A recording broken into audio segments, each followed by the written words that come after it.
Good morning. Hope you're all right. Hope you've had a good week.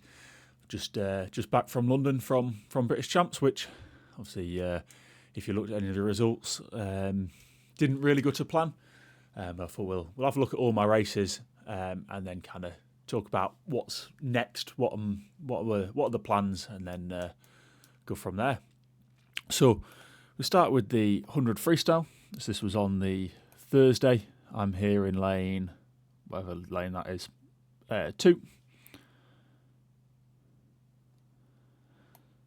So we've got pretty good heat here. We've got Alex Cahoon in the middle, Lewis Burris, Jack McMillan, Gabe Shepherd, Nick Finch is there, who trains in America.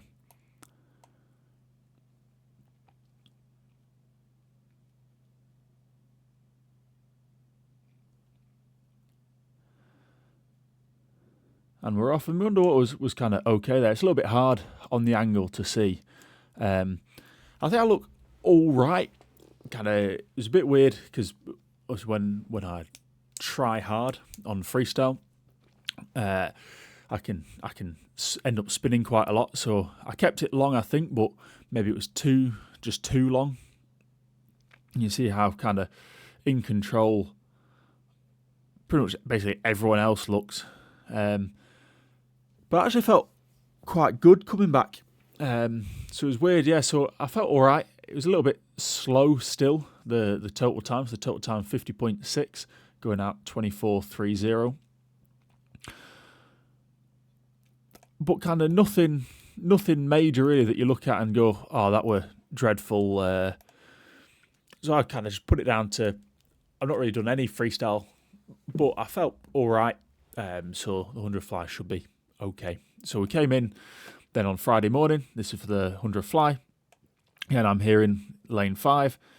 We've got Josh Gammon in 3, Tom Bealey here in 6, and then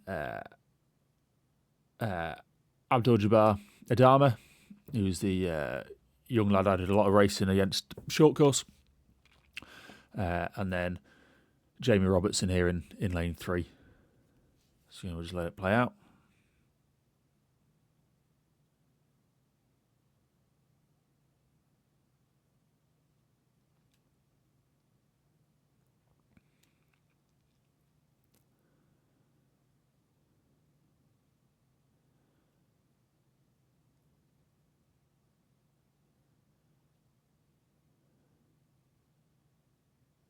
And we're off then. Again, the dive not too bad. The underwater kind of okay. Maybe the breakout's a little bit slow into that transition. I've not done a full analysis yet of this, so I can't tell you like what the rates were like, what the splits are like compared to what I wanted them to be. But looking at it, it kind of looks all right. A little bit short maybe into the turn, but nothing too horrendous. Quite good underwater there off the turn. And I go into that 1 up, 1 down, and I didn't really feel like the 1 up, 1 down was helping me drive forwards, kind of when we're reflecting. But the swim actually looks all right, which then makes it really confusing as to why it was so slow. So I was 53.22, which is, I mean, it's faster than I've been this season, but obviously you can see now I've beardless, hairless, kind of rested, a full shave. So for that only to be a tenth, not even a tenth faster, felt a bit weird. Especially because it felt okay. It just was slow, and unfortunately I was 9th. So that meant, well, equal 9th. So that meant I went into the B final, which was a bit weird, a bit daft really, I think, how they did it. So they did all the B finals, kind of just rattled out, and then waited however long till 7 o'clock. So that was at 6 o'clock. Waited till 7. So probably the finals are done in 20 minutes, if that. And then all the junior disabled and A finals. So it kind of feels like these B finals are just kind of not asked, which is, yeah, I don't really agree with. But here we go then. So this is into the final. So I'm here again in lane 5 We've got Ruben, who used to train with in Manchester in 6, and then Jamie Robertson, who me and him got the same time in that heat. So we, 4 and 5. And I felt really strong in the warm-up. I went back, had a nap, put in the full caffeine load in, the full bicarb. And I was just kind of being conscious to use my kick, really, is what I was thinking about. And I look pretty strong here. You can see the hips are riding really high. The length is pretty good. I think I was out one less stroke than the heat. And so you can tell that I'm a little bit long, but I think I was getting more out of the strokes.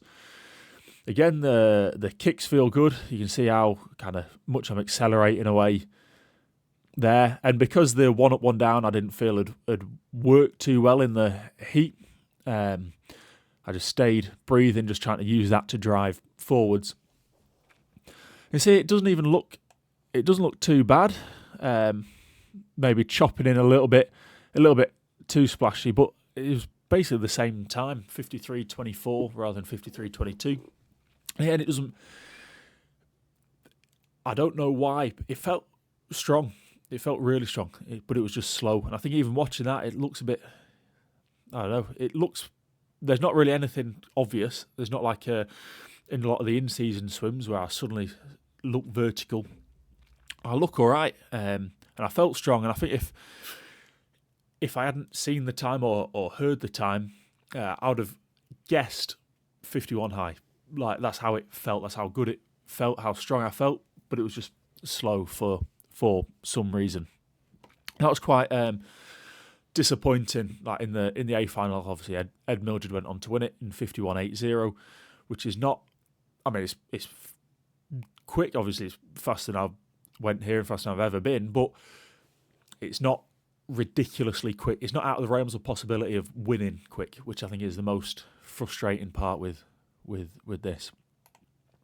And unfortunately, then the next morning I had the 50 freestyle, and similar to last year, really, I wasn't really in the headspace, I don't think, for the 50 freestyle. So I'm here again in lane 5. It was kind of it is after you've had a disappointing day. It's quite hard to come back for what is my worst event of the 4.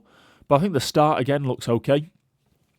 The rate, again, I've not done a full analysis, but I think I look all right.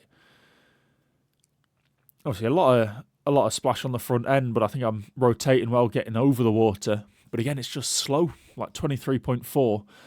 And like for some context, my best is 23.0, so it's not ridiculously quick on a 50 freestyle level. But when we raced in Switzerland, I did the 100 fly final and then the 50 freestyle semi, however long, 40 minutes after, and I was 23.3 there. So again, it kind of feels like that fly and like the 100 freestyle, really, that I felt strong, but for some reason it was just slow. And then we look at so obviously didn't get a second swim in that 50 freestyle, and then I'm in the 50 fly here. So I'm here in lane. Also, this is lane 2 again. We've got Ben Proud in 4, Chris Finch in 3, Abdul Jabbar again in 6. So because he competes internationally for, I don't remember, someone else.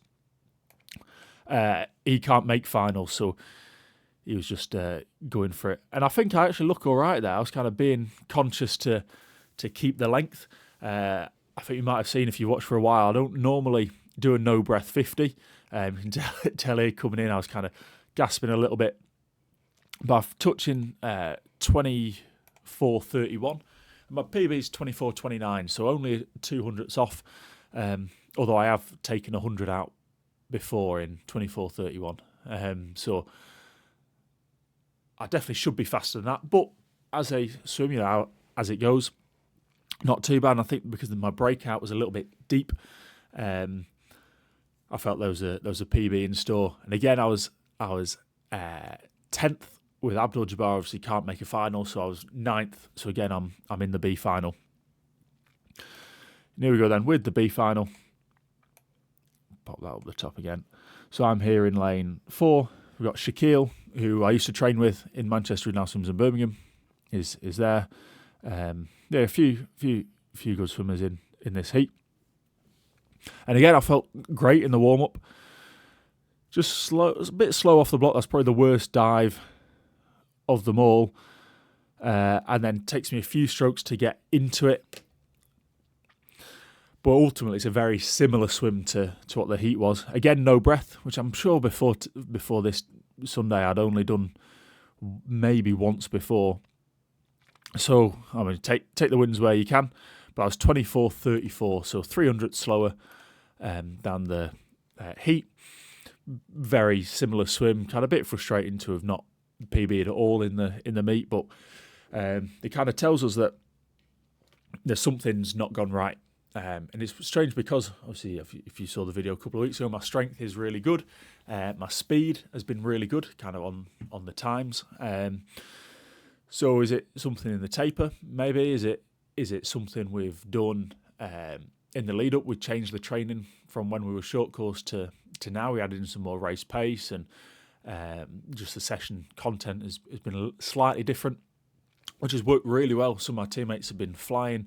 Some of us, me, maybe a couple of others are not quite as good. But we've got a few days now to kind of relax a little bit, training, like the odd session here and there, a little bit of lifting just to tick over before we get back in next week. And then so I'm going to be thinking through this week, and Lewis, I'm sure, while he's having a week off, he's also going to be thinking we'll have to have a chat about what's next, what can we change, what can we learn from this to make sure next time I race I'm going to be fantastic. I mean, compared to this, really going to be fantastic in it, but just what can we learn? How can we change our training back?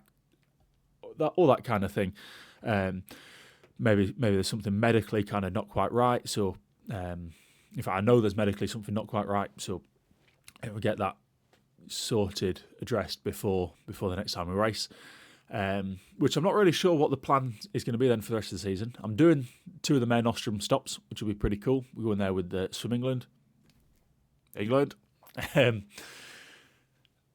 doing Barcelona and then Cannes. So I think the plan for now is to not really go back into a mega big training block and try and nail that Mare Nostrum and ideally put in a performance that reflects more what I'm capable of. Because I think that's what's the most disappointing with this is that I'm not a 53-200 fly swimmer. Like, that's not reflective of kind of my capabilities and the work I've put in. And not just me. Obviously, there's the whole team around me. Obviously, Lewis coaching. Got the rest of the teammates, but I've also got obviously my Izzy has to deal with me. Kind of having swimming as that forefront. Also, my mum and dad. So I couldn't be swimming really without their support. That obviously I'm 27. Like it's with their encouragement really that I'm able to keep going. So yeah, go to Mare Nostrum, put in a time that makes us all proud, and then we'll go from there. That'll do from me for today. So I'll probably put the race analysis of these when I've done it somewhere. I'm not sure if they'll go into this video or if they'll go. Maybe I'll just release them as a post or something like that. Keep an eye out for that. If you want your own races analysed, go to my website, gingeramswimming.com. Applied Nutrition for any supplements. Use Gingram for 20% off. And I should also give a thanks to Solo Sport, who provided me with the Black Primo that I used in that 100 fly final. Really grateful for that. Obviously, it's an expensive suit, so for them helping me and again seeing something in me, that's means a lot. And of course on Amazon, Izzy's Please Don't Drown Club t-shirts are there. So if you want to help her, kind of reward her for putting up with me, then I'll be really grateful. But yeah, that's it from me, and I'll see you next time. Cheers.